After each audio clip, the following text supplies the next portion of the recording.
dropping work and they buck another day, another dollar to make, and I'll be on the block all night grinding. I don't take no breaks. All day grinding. I don't take no breaks. All night grinding. I don't take no breaks. Hey, 'cause I do it the Hussle Way. Hey, new Nakfa family. So today we're going to interview our special guest, Basi, about her new business idea. So first of all, tell us where you started, where you grew up.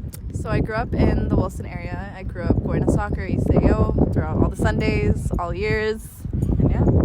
So what gave you the idea to start a baking business?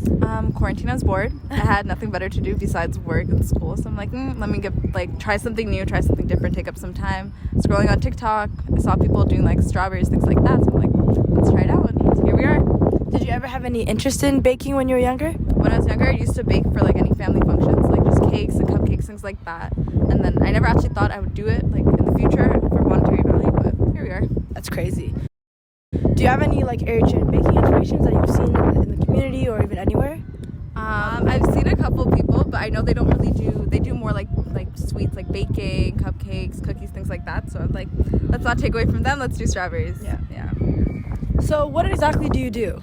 So BSweetTo, we do chocolate covered strawberries, cake pops, smashable hearts, and then, well, that's for now because I just started, and then eventually we're gonna try some new things, do like things for bigger parties, catering, things like that.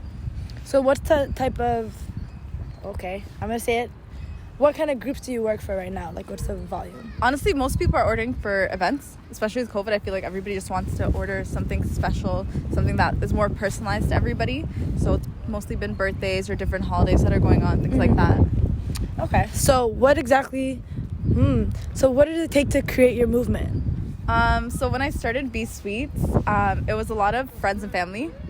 There's like a very strong presence in the Habesha community. Everybody's very open to helping everyone. So when I posted the first account, I had like all my friends, all my family reposting it, people I didn't know, and it was actually just very nice to see. So mostly I'm just like on Instagram. I have like my TikTok account, and yeah. Okay. So what are some of the inspirations that helped you on your journey? So it's great seeing a lot of these Eritrean-owned businesses everywhere. That has been a big inspiration because I'm seeing everybody else do it. I'm like, hey, they can do it. I definitely can like do something with my life too. And then also my parents, them coming from nothing, coming from back home, it's like they built something out of nothing. So we obviously have to kind of do the same type of energy. Yeah. So and that's here we are. Amazing.